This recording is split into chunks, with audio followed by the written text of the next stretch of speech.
Abraha was the governor of Yemen under Najashi. So Najashi, not the same Najashi as the one that the Prophet Sahaba emigrated to, but his father. That Najashi had conquered some areas of Yemen, and he had sent his governor, and his governor's name was Abraha. So Abraha was the governor of the Najashi in Yemen, and he saw his people every year go north. So he said, where are you guys going? So they said, we have to go do Hajj. He said, why? What is there? He said, there's the house of Allah. So he said, I will build you a house that is far better than any of your houses, and you will come for Hajj under here. So he built a massive cathedral because they were Christians, and it was out of glass and out of, can you imagine in Arabia to bring stained glass? Because they had access to these architects and whatnot. And he built a cathedral in Yemen, the likes of which he thought would become the biggest temple of Christianity in the entire Arabian Peninsula.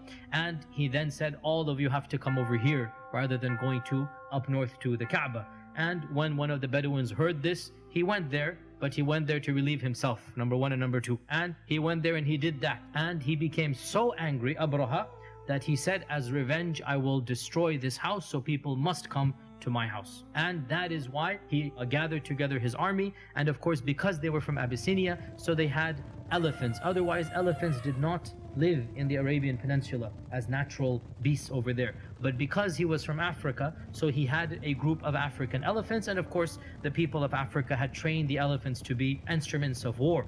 And this was when he marched to the Kaaba, and he went with his army of around, they say, some say 8 and some say 20 elephants. And the chief elephant, by the way, his name was Mahmud. And it is also said that the Quraysh left the city after making lots of dua. Abdul Muttalib is pleading in front of the Kaaba, oh Allah, we cannot fight this army, they're too strong for us, they have these elephants, they have these 1,000 men, whatever, you take care of it. And they then left to the mountains, and this is when they faced Mahmud to the Kaaba, and they are telling him to go and go and go, and he would not go. Even if they whipped him, they beat him, they bled him, elephant would not move. But whenever they turned him in any other direction, he would move in that direction. That is when large birds came. أرسلنا عليهم طيرا أبابيل ترميهم بحجارة من سجيل. So stones from Jahannam, imagine stones from Jahannam in this world, they're coming.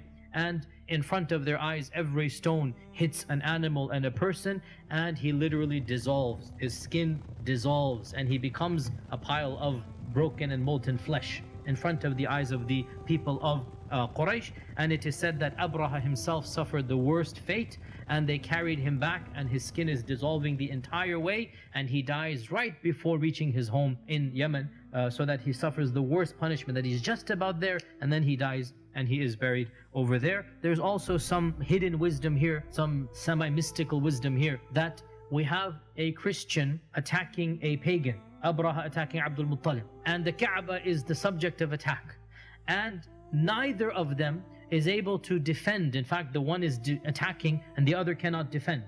And Allah defends the Haram. And who was living in the Haram at the time? Amina, and she must have been pregnant with our Prophet ﷺ. So quite literally, because he's born in the same year, a few months later, so this means Amina, when the incident of Fil takes place, our Prophet ﷺ is literally in the womb of Amina. So there's a huge symbolism here, that Allah Himself protects not just the Kaaba, but what else? Our Prophet ﷺ. And it is as if to indicate that the mushrikun could not protect the Kaaba, they're not worthy of the Kaaba. So Allah subhanahu wa ta'ala destroyed those who attempted to harm it, because there will come now somebody who will be worthy of the Kaaba. The Quraysh have not been worthy to the level they deserve. So somebody will now come, and that is our Prophet ﷺ, who purified it of its idols, who made it the Qibla, and who returned it to the glory that it was, and that is the initial house that Ibrahim ﷺ built.